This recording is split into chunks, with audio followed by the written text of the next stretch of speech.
राधे राधे, जय श्री कृष्णा सभी भाई बहनों को।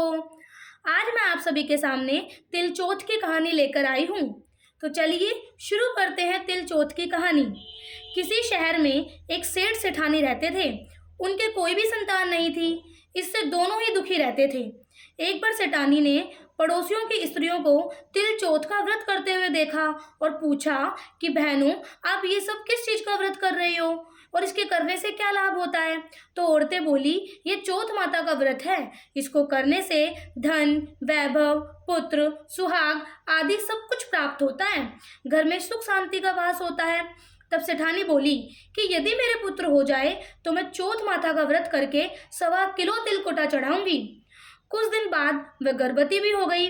तब भी भोग नहीं लगाया और चौथ माता से बोली कि हे चौथ माता, यदि मेरे पुत्र हो जाए तो मैं 2.5 किलो का तिलकुटा चढ़ाऊंगी। गौरी पुत्र गणेश जी व चौथ माता की कृपा से उसको पुत्र रतन की प्राप्ति हुई, पर उसने तिलकुटे का भोग नहीं लगाया। फिर जब वह लड़का बड़ा हुआ तो सेठानी बोली कि इस लड़के का विवाह तय हो जाए तो 5.25 किलो का तिलकुटा चढ़ाऊंगी।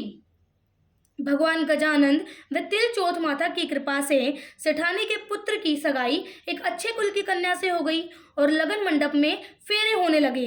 लेकिन दुर्भाग्यवश सेठानी फिर से चौथ माता के तिलकुटे का भोग लगाना भूल गई।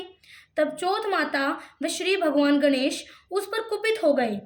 अभी फेरों के वक्त में 3 ही फेरे हुए कि चौथ माता अपना कोप दिखाती हुई आई व दूल्हे राजा को उठा के ले गई और गांव के बाहर पीपल के पेड़ पर छिपा दिया।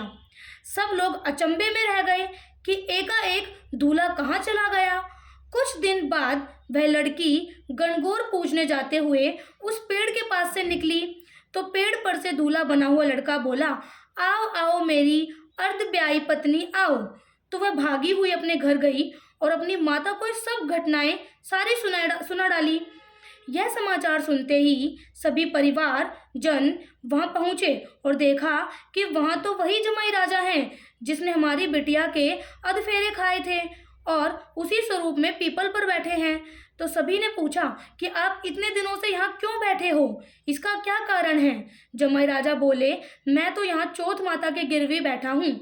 मेरी माता श्री से जाकर कहो कि वह मेरे जन्म से लेकर अभी तक के बोले हुए सारे तिलकुटे का भोग लगाकर और चौथ माता से प्रार्थना करके क्षमा याचना करे, जिससे माता की कृपा से मुझे छुटकारा मिलेगा। तब लड़के की सास ने अपनी समधन को जाकर सारा हाल सुनाया। तब दोनों समधनों ने 1.25 मन का तिलकुटा भी श्री संकट सुवन गणपति भगवान व चौथ माता जी को चढ़ाया। विधि विधान से पूजन करके तिलकुट चौथ की कहानी सुनी। तब चौथ माता ने प्रसन्न होकर हर्षित होती हुई बिजली की तरह दूल्हे राजा को वहां से उठाकर फिर वहीं फेरों के स्थान पर लाकर बिठा दिया। वहां वर वधू के 7 फेरे पूरे हुए और वर वधू सकुशल अपने घर के लिए विदा हुए। चौथ माता की कृपा से दोनों परिवारों में सभी तरह से अमन, चैन और खुशहाली हुई। हे चौथ माता, जैसा उस लड़के के साथ हुआ वैसा किसी के साथ मत करना। जैसे सेठ और सेठानी को दिया वैसा सबको देना। तिल चौथ की कहानी सुनने और सुनाने और हुंकारा देने वाले को पूरे परिवार को देना। बोलो श्री गणेश जी भगवान की जय। तिल चौथा माता की जय। सभी भाई बहनों को राम राम।